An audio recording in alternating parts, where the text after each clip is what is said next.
ये बंधुओं, आप लोगों ने काफ़ी दिनों से नहीं सुना है पादरियों के साथ हमारे बच्चों की वार्ता। इसी श्रृंखला में गणेश दास जी ने आज एक पादरी महोदय से वार्ता की है और बड़ा मार्मिक सवाल पूछा है। और सवाल ये पूछा कि पादरी साहब, आप कृपया ये बताइए कि 6 दिन में ज़मीन और आसमान को, पृथ्वी को बना करके 7वां दिन ने यहोवा ने आराम किया। बोले हाँ। तो आराम किया तो क्या अभी भी वो आराम में ही हैं या कार्यरत हैं? सुनिए आप लोग इस आवाज़ को, बहुत मार्मिक, और आप लोगों को बहुत आनंद आएगा।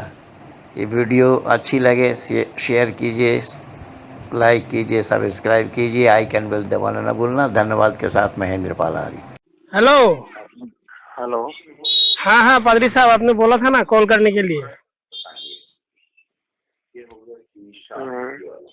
जी, अभी आप फ्री हैं? हाँ जी। हाँ हाँ, थोड़ा सवाल थोड़ा थे मेरे, कुछ आपसे समझना था। बोलिए। हाँ हाँ हाँ, तो मैं आपसे ये जानना चाह रहा हूँ, क्या ये बाइबल बताता है कि ये सृष्टि करने के बाद यहोवा परमेश्वर ने विश्राम किया है ना? सप्तम दिन में उन्होंने सृष्टि करने के बाद विश्राम किया है ना?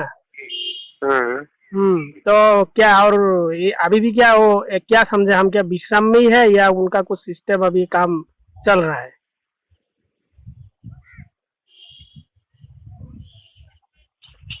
विश्राम हफ्ते में कितना दिन आता है? जी, हफ्ते में कितना दिन आता है? 7 दिन आते हैं, 6 दिन आते हैं। 7 दिन आते जी। हैं। हाँ, तो क्या हम क्या समझे क्या? हाँ, 7 दिन है ना? रविवार, सोमवार, हाँ हाँ हाँ, मंगलवार, जी जी जी है ना? जी, हाँ हाँ हाँ हाँ, वो तो मैं जानता 7 हूँ। दिन है ना? तो रविवार को क्या दिन माना जाता है? विश्राम दिन। हाँ, वो आप लोग मनाते हैं। हाँ, तो 6 दिन में प्रभु ने सृष्टि को बनाया, तो 7वां दिन में वो विश्राम किए ना? हाँ, तो मैं यही जानना चाह रहा था कि अभी भी विश्राम में ही है, हम क्या समझे, अभी भी विश्राम ही कर रहा है या उनका कुछ सिस्टमेटिक काम कुछ चल रहा है? कौन विश्राम में है? परमेश्वर जी।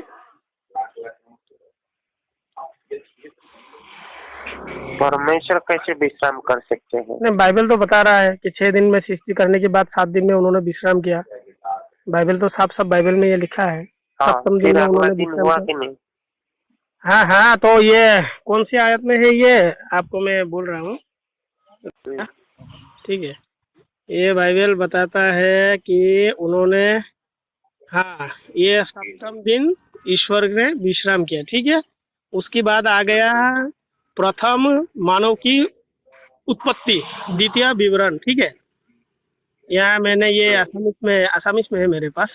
तो पादरी साहब, मैं आपसे ये जानना चाह रहा था कि मतलब ये तो अभी भी हम क्या समझ के आधार से है, तो ये तो अभी भी विश्राम में ही है। विश्राम करने के बाद फिर मानव की उत्पत्ति आ गई है।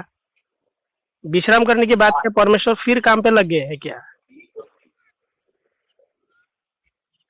सेकंड दिन, द्वितीय दिन में मनुष्य को तो बनाया ना, वो तो नहीं नहीं, वो तो मतलब विश्राम लिया। ठीक है, अभी आप सोचिए, विश्राम लिया, विश्राम लेने के बाद फिर उन्होंने प्रथम मानव की उत्पत्ति करना शुरू कर दिया।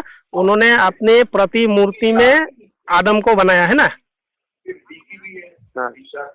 सही बोल रहा हूँ ना बाइबल के हिसाब से मैं, है ना? तो क्या बाइबल का यहोवा परमेश्वर क्या निराकार है या उनका कुछ आकार है जो उन्होंने आदम को अपने प्रति स्वरूप में बनाया? उनका आकार है? निराकार उनका आकार नहीं, उनका कोई उनका गठन नहीं है उनका। हाँ, तो बाइबल तो बताता है कि यहोवा परमेश्वर ने आदम को पूरा अपने प्रति स्वरूप में बनाया, अपनी प्रतिमूर्ति में बनाया। बाइबल तो ऐसा बताता है, बाइबल तो बताता है जो यहोवा परमेश्वर का आकार है, लेकिन आप कैसे बोल रहे हैं निराकार है?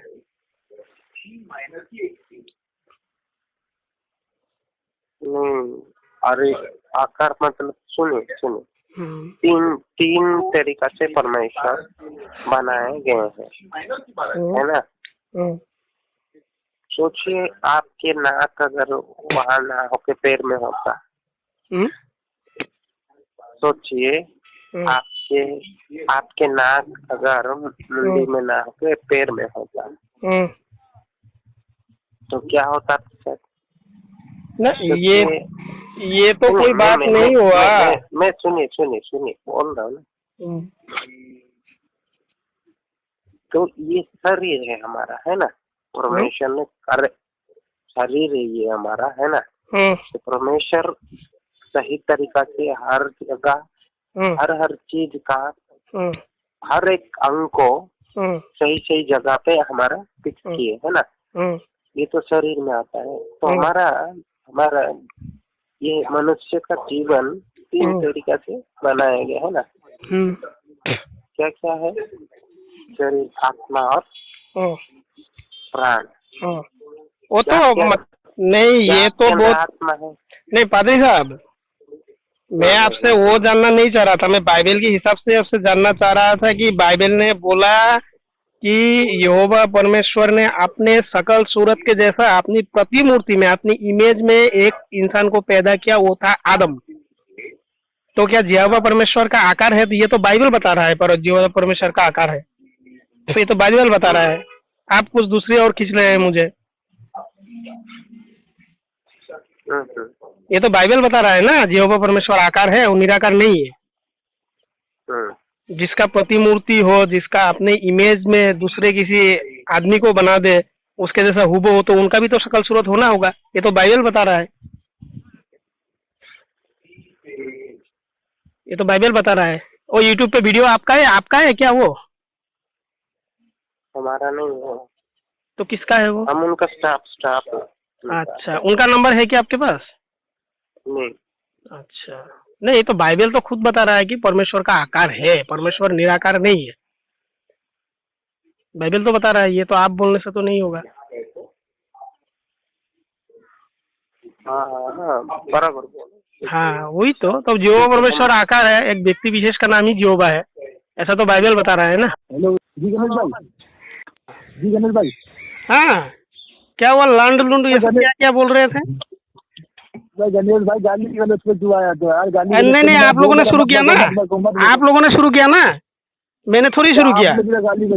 मैंने थोड़ी शुरू किया गाली, उसने तो बोला, उसने पहले ही गाली गलौज शुरू कर दिया। ऐसे बात होती है क्या? क्या बता उसने?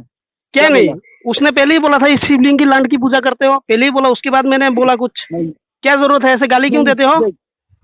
पहले सुनो। अरे यार, अगर कुरान अच्छी किताब होती तो आपके मुंह से अच्छे शब्द निकलते ना, ऐसे गाली उली देते हैं क्या? मैं ये क्योंकि वो पहले सनातनी था ना। वो सनातनी था, क्या था उससे मुझे मतलब नहीं है, मैं जानता नहीं हूँ ना उसको, मैंने देखा नहीं है। आप बोलने से तो नहीं होगा ना। आप अभी बोल ही सकते हैं कि आप हिंदू थे, लेकिन मैं कैसे यकीन कर लूं? पहले आप ये बताओ, आपको ना वेद का इल्म है, आपको नॉलेज ऑफ गॉड की डेफिनेशन क्या? आपको कितना कुरान का इल्म है ये बोलिए? हमें तो है इल्म अल्लाह के। ठीक है, तो सूरह तौबा की 5 और 6 नंबर आयत तो जरा मुझे समझा दीजिए, अगर इल्म है आपको। मैं आपसे समझ लेता हूँ सूरह तौबा की 5 और 6। अच्छा, इसका तो ऐसा वो जो बोला, जो मुशरिक और काफिरों को मारो, 5 नंबर ये समझा दीजिए। मैं आपको ऐसा जवाब दूंगा इस सवाल का, इंशाल्लाह आप किसी से ये सवाल कभी करोगे। ठीक है, तो दे दीजिए। जो हुर्मत वाले महीने बीतने के बाद मुशरिक को जहां पाओ वहीं पे कत्ल करो, समझा दीजिए मुझे। अल्लाह अगर ईश्वरी है तो भाई ऐसा मारने काटने की बात क्यों आई है? समझा दीजिए। हाँ, तो पढ़िए वो आयत, पढ़िए आप। क्या मैं आयत पढ़ूं? पढ़िए वाली सूरह तौबा की 5 नंबर आयत पढ़िए। क्या पढ़ूं? मैंने तो बोला ही, हुर्मत वाले महीने बीतने के बाद मुशरिक को जहां वहीं पे आयत तो पढ़े पूरी। क्या पढ़िए?